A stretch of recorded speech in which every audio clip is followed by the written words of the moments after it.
Hello friends, welcome to our channel. இன்றைக்கி நாம் baby potato gravy எப்படி செய்யறதுன்னு பார்க்க போகிறோம். இந்த கிரேவி நீங்கள் சப்பாத்தியில் தொட்டு சாப்பிடும்போது ரொம்ப டேஸ்ட்டாக இருக்கும். வாங்க எப்படி செய்யறதுன்னு பார்க்கலாம். முதல்ல ஒரு குக்கர் எடுத்துக்கோங்க. இந்த மாதிரி சின்ன சின்னதாக 10 உருளைக்கிழங்கு எடுத்துக்கோங்க. இது ஒரு தடவை கழுவி எடுத்துகிட்டு வந்துடலாம். இப்போ கழுவி எடுத்துகிட்டு வந்த உருளைக்கிழங்கு குக்கரில் சேர்த்துடலாம். உருளைக்கிழங்கு மூழ்கிற அளவுக்கு தண்ணி ஊற்றிக்கோங்க. இப்போ தேவையான அளவு உப்பு போட்டுக்கோங்க. இப்போ குக்கர் மூடி அடுப்பில் வச்சுருங்க. 5 விசில் வந்ததும் அடுப்பை ஆஃப் பண்ணணும். நம்ம அதுக்குள்ளே வெங்காயம் தக்காளி அரிஞ்சிட்டு வந்துடலாம். 3 மீடியம் சைஸ் வெங்காயம் எடுத்துக்கோங்க. 2 மீடியம் சைஸ் தக்காளி எடுத்துக்கோங்க. வெங்காயத்தை சின்ன சின்னதாக அரிஞ்சிக்கலாம். வெங்காயத்தை இந்த மாதிரி சின்ன சின்னதாக கட் பண்ணிக்கோங்க. அப்படின்னா தான் கிரேவிக்கு நல்லாயிருக்கும். இப்போ இந்த மாதிரி எல்லா வெங்காயத்தையும் கட் பண்ணி எடுத்துக்கலாம். தக்காளியை கட் பண்ணி மிக்ஸி ஜாரில் சேர்த்து அரைச்சிட்டு வந்துடுங்க. இப்போ குக்கரில் 5 விசில் வந்துடுச்சு. அடுப்பு ஆஃப் பண்ணிடலாம். குக்கரில் ப்ரெஷர் போனதுக்கப்புறம் உருளைக்கிழங்கு வேறு ஒரு பவுலுக்கு மாற்றிடுங்க. உருளைக்கிழங்கு ஆறின உடனே இந்த மாதிரி தோல் உரித்து எடுத்துக்கலாம். எல்லா உருளைக்கிழங்கும் இந்த மாதிரி தோல் உரித்து எடுத்துக்கோங்க. இப்போ ஒரு ஸ்பூன் வச்சு இந்த உருளைக்கிழங்குல குத்துங்க. இந்த மாதிரி குத்தும்போது நம்ம செய்கிற கிரேவி உள்ள வரைக்கும் போகும். அதனால தான் இந்த மாதிரி குத்துறோம். எல்லா உருளைக்கிழங்கும் இந்த மாதிரி குத்தி எடுத்துகிட்டு வந்துடுங்க. இப்போ ஒரு வானல் வச்சுக்கலாம். அதில் 3 டேபிள் ஸ்பூன் கடுகு எண்ணெய் ஊற்றிக்கோங்க. நீங்கள் ரிஃபைண்ட் ஆயில் கூட சேர்த்துக்கலாம். உங்கள்கிட்ட எந்த எண்ணெய் இருக்கோ அந்த எண்ணெய் நீங்கள் சேர்த்துக்கோங்க. 1/2 டேபிள் ஸ்பூன் ஜீரகம் சேர்த்துக்கோங்க. ஜீரகம் பொரிஞ்சு வரும்போது ஒரு சின்ன சைஸ் பட்டை சேர்த்துக்கோங்க.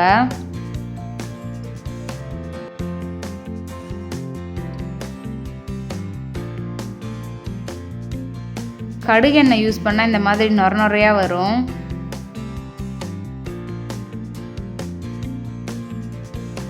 ஜீரகம் நல்லா பொரிஞ்சிடுச்சு. நம்ம கட் பண்ணி வச்சுருந்த வெங்காயம் சேர்த்துடலாம். வெங்காயம் சேர்த்துட்டு நல்லா கலந்து விடுங்க. வெங்காயத்தை ரொம்ப நேரம் வணங்க விடாதீங்க. கண்ணாடி பதம் வந்த உடனே இஞ்சி பூண்டு பேஸ்ட் சேர்த்துடலாம்.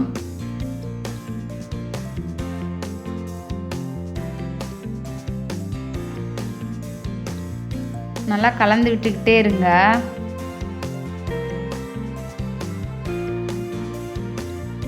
இப்போ பாருங்கள், வெங்காயம் லைட்டாக வணங்கிருச்சு. இப்போ இஞ்சி பூண்டு பேஸ்ட்டு சேர்த்துடலாம். 1/2 ஸ்பூன் சேர்த்துக்கோங்க. இப்போ நல்லா கலந்து விடுங்க.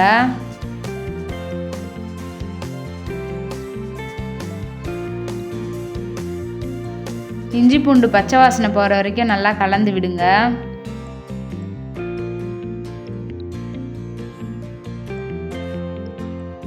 இஞ்சி பூண்டோட பச்சை வாசனை போனோடனே நம்ம அரைச்சி வச்சுருந்த தக்காளி சேர்த்துடலாம். தக்காளி சேர்த்துட்டு நல்லா கலந்து விடுங்க. தக்காளியோட பச்சை வாசனை போகிற வரைக்கும் நல்லா கலந்து விடுங்க.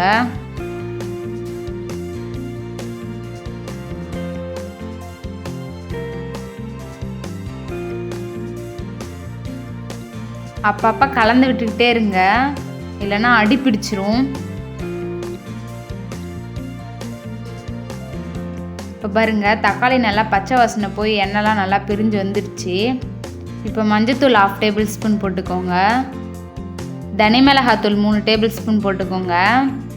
நீங்கள் காரம் அதிகமாக சாப்பிட மாட்டிங்கன்னா 2 டேபிள் ஸ்பூன் போட்டுக்கோங்க. மல்லித்தூள் 1/2 டேபிள் ஸ்பூன் போட்டுக்கோங்க. கரம் மசாலா 1 டேபிள் ஸ்பூன் போட்டுக்கோங்க. மசாலாலாம் சேர்த்துட்டு ஒரு தடவை நல்லா கலந்து விடுங்க.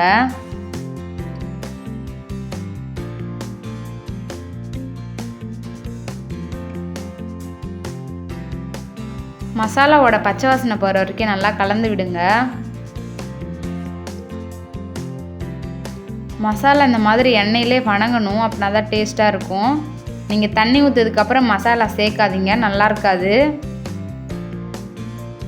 இப்போ பாருங்கள், மசாலாவோட பச்சை வாசனைலாம் போய் எண்ணெய் நல்லா பிரிஞ்சு வந்திருக்கு. இப்போ ஒரு தடவை கலந்து விடுங்க.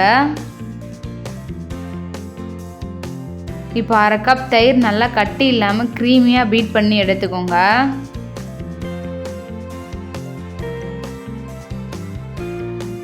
இப்போ அந்த தயிர் இதில் சேர்த்துடலாம். தயிர் சேர்த்துட்டு ஒரு தடவை நல்லா கலந்து விடுங்க.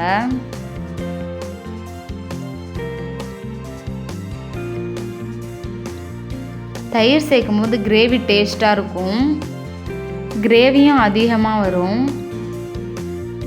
அதனால தான் நம்ம தயிர் சேர்க்குறோம்.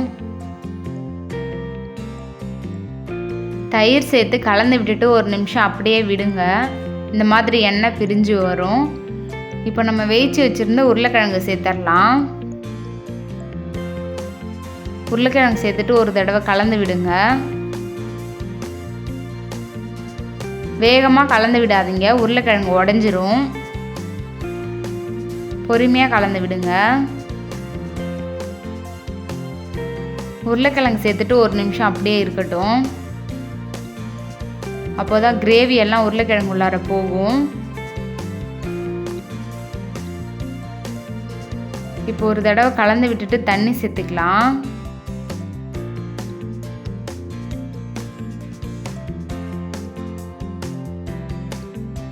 ஒரு கப் தண்ணி சேர்த்துக்கோங்க. தண்ணி சேர்த்துட்டு நல்லா கலந்து விடுங்க. நீங்கள் தண்ணி அதிகமாக சேர்த்தா கொதிச்சு கிரேவி ஆகிறதுக்கு லேட் ஆகும்.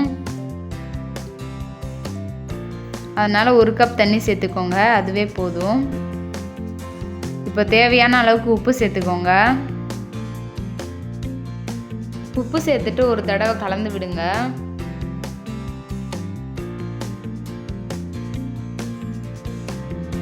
இந்த மாதிரி கொதிச்சு வரும்போது அடுப்பை லோ ஃப்ளேமில் வச்சுட்டு ஒரு மூடி போட்டு மூடிடுங்க.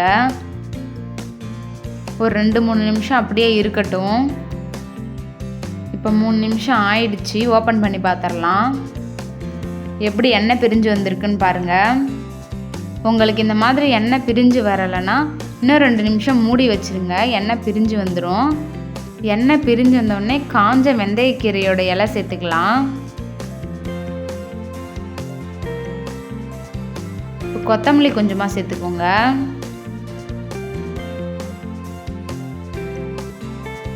அடுப்பு ஆஃப் பண்ணிட்டு சேர்த்துக்கோங்க. இப்போ ஒரு தடவை கலந்து விடுங்க. இப்போ வேற ஒரு பவுலுக்கு மாற்றிடலாம். பாருங்கள் எப்படி இருக்குன்னு, எவ்வளோ கிரேவியாக இருக்குன்னு பாருங்கள். நீங்கள் இதை சப்பாத்திக்கு வச்சு சாப்பிடும்போது டேஸ்ட்டாக இருக்கும். உருளைக்கிழங்கு பிடிக்காதவங்க இந்த மாதிரி ஒரு தடவை செஞ்சு சாப்பிட்டு பாருங்கள். கண்டிப்பாக உங்களுக்கும் உருளைக்கிழங்கு பிடிக்கும். ஏன்னா இந்த கிரேவி அவ்வளோ டேஸ்ட்டாக இருக்கும். நீங்கள் ரொட்டிக்கு, சாதத்துக்கு எதுக்கு சாப்பிட்டாலும் இந்த கிரேவி சூப்பராக இருக்கும். நான் செஞ்ச மாதிரியே செய்யுங்க, உங்களுக்கும் இந்த மாதிரி கிரேவி நல்லா வரும். பேபி பொட்டேட்டோ கிரேவி பிடிச்சிருந்தா லைக் பண்ணுங்கள், உங்கள் ஃப்ரெண்ட்ஸ் அண்ட் ஃபேமிலிக்கு ஷேர் பண்ணுங்கள், சப்ஸ்கிரைப் பண்ணுங்கள். தேங்க்ஸ் ஃபார் வாட்சிங்.